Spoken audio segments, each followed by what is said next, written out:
Hi, welcome to Drinkosaurus, where we take ancient cocktail recipes into the modern era. My name's Matt, I'm your host, let's get drinking. In this episode, we'll be making a modification of the Negroni template, which is a 1:1:1 ratio. However, unlike some of the previous videos where we're modifying a recipe, we're going to completely take the Negroni recipe and substitute everything, but keep the ratio pretty much the same. A Negroni is a cocktail made with 1 part gin, 1 part sweet vermouth, and 1 part Campari.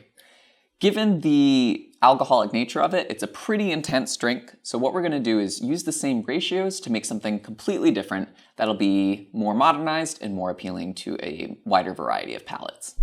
The drink that we're going to be making I call the Banaani, which is basically just banana and finish because calling it banana bread kind of sounds not classy enough. So just take anything, translate it to a new language, and congratulations, you have a passable cocktail name. It came about because I bought a banana liqueur that I had no idea what to do with. So this is an example of having an ingredient that you're not quite sure how to use and then making something really tasty out of it. Before we get into the banana liqueur, we're actually going to start with changing our main spirit, which is taking our gin and substituting it with rye, which has a very grainy bread sort of flavor, which will complement our banana well.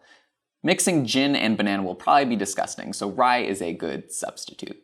We're going to be using an Overproof rye, which has a higher alcohol content, which will allow us to use less of it and get less of the rye flavor and really let our other two flavors shine.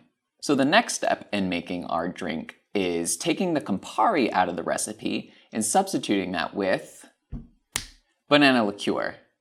I know what you're thinking. Banana liqueur probably sounds like liquidized Laffy Taffy. I assure you it's not that bad. It has a kind of bananas fostery sort of flavor. It's really good. You have to trust me on this. If you see it anywhere in the store, it's worth a buy. It mixes really well with rum to make tiki style drinks, but we're gonna move away from a tiki style variant and go with something a little bit more wintry and homey. So we have almost all of our ingredients that we need. We're going to substitute out the sweet vermouth. It has more of an herbal flavor, and herbal plus banana isn't the best combination. So we're going to substitute it with something that has a bit more of a nutty flavor, which will better complement our banana liqueur. And that ingredient is sherry, which if you haven't mixed with sherry yet, you need to because it is delicious. But before we get into mixing, let's talk a little bit more about sherry and how you can make the best choice for you. Sherry is a fortified wine made in Spain, and it is a great substitute for sweet vermouth or dry vermouth because sherry comes in a spectrum from really dry to really sweet. Here's how you know which sherry is best for your drink. At the dry end of the spectrum is Fino sherry, as well as Manzanilla sherry. Kind of in the middle is the Amontillado sherry, and on the sweeter end is our Oloroso Sherry and our Pedro Jimenez sherry. Today we're going to be using Oloroso Sherry. It's on the sweeter end of the spectrum, which makes it a good substitute for sweet vermouth, and it has that nutty flavor that's going to complement our banana liqueur. So at this point, we're pretty much ready to start drinking, and our ratio is going to stay pretty faithful to the Negroni. We're going to have 1 part of rye, 1 part of banana liqueur, and 1 part of sherry. However, having made this ratio, I found that the 1 part of banana is 1 part too many, so we're gonna bump it down from 1 part to 3/4 parts. That's just to make it not super banana-y, and it'll bring out the characteristics of the rye and the sherry.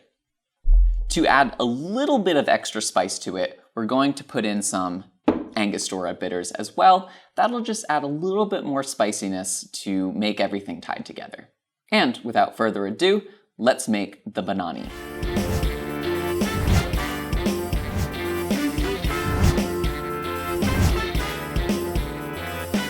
The first thing we'll need before we can mix is our mixing glass filled with ice. We're going to be mixing this drink because it doesn't contain any juices or syrups, so no need to shake it. The next thing we'll need is our measuring cups. We have 1 ounce and 3/4 ounce. We're going to start with our rye. I'm using old Overholt rye, which is 100 proof. The reason for that is with the banana and with the sherry, which are pretty low proof spirits, This'll bring the alcohol content up enough so it won't taste too watered down, basically. Next, we'll be adding our banana liqueur, which, as a reminder, we're only going to be adding 3/4 part of this, just so the drink isn't too banana-y. But if you're a fan of bananas, just add the whole part. Next, we'll be adding our Oloroso Sherry. We're going to add a full part of that, which corresponds to 1 ounce for this cocktail.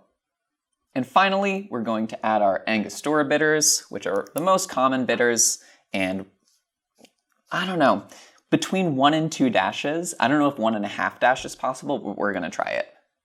1.5. 2 seems like too much, 1 seems like not enough, so kind of like 1 dash and then a little bit of dribblies, which is not the proper term. Oh no, where is my mixing spoon? Oh, here it is. We're gonna give this a little bit of a mixy mix, usually for 20 to 30 seconds. The point of mixing is not only to chill the drink, but to dilute it slightly. Here we go.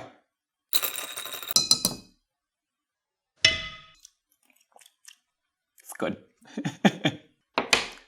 Now, all we need is our julep strainer in order to pour our drink. Great.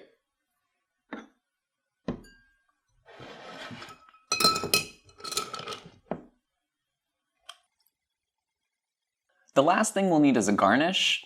Honestly, for this one, probably the best garnish would be some sort of like candied banana to fit the theme. I don't have that, so I'm going to use the old classic of a peel of orange. I don't think lemon could work, orange could work. To be honest, I usually don't garnish this drink. I'm just doing it to be consistent because you should always have a good drink garnish. I have some orange peel. I'm gonna express the oils, which gives it a nice kind of orange aroma. Give it a little twisty twist. Just plop it in there. And we have the Banaani. Let's give it a little sip. So this tastes nothing like a Negroni because all the ingredients are different. However, it does taste like banana bread with a little bit of orange essence in it. It's a really good drink to kind of change people's perspective on what flavors could be in a cocktail. Banana is usually something that people don't expect to have in a cocktail. As a little bit of a pro tip, I don't suggest telling people that there's banana in the drink because that'll kind of alter their perceptions. It's really great to make it, have them ask what's in it, and then reveal that there's banana in it. Given the potency of the rye and the sherry, the banana is more of just an accent and not really a star player. That way, if people aren't the biggest fan of banana, they might not even notice it's in there. But once you are told, you can really taste it. While it's different than a Negroni, the 1:1:1 ratio is a great ratio to play around with because it adds almost infinite variety. You have 1 part spirit and then 2 parts modifiers. Really, if you find ingredients that work with your spirit, it's guaranteed to make a really interesting cocktail. The good thing about it is since the focus isn't on the spirit, you can really play around and get creative with your other 2 ingredients. Keep in mind, the Negroni doesn't usually contain bitters. We added some bitters here just to add a little bit of pizzazz to our drink. Drinkosaurus is a production of Little Giant Monsters. If you would like to find out more projects that we're working on, be sure to visit littlegiantmonsters.com.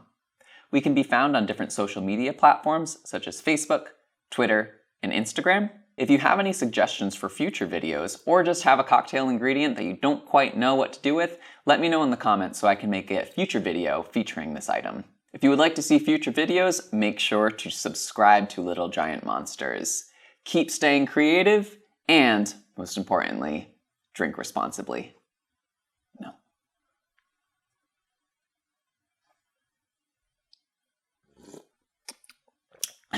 That was our episode on a variant on the Negroni template. Be sure to check out some of the other 2 videos where we talk about the old-fashioned template and the Manhattan template.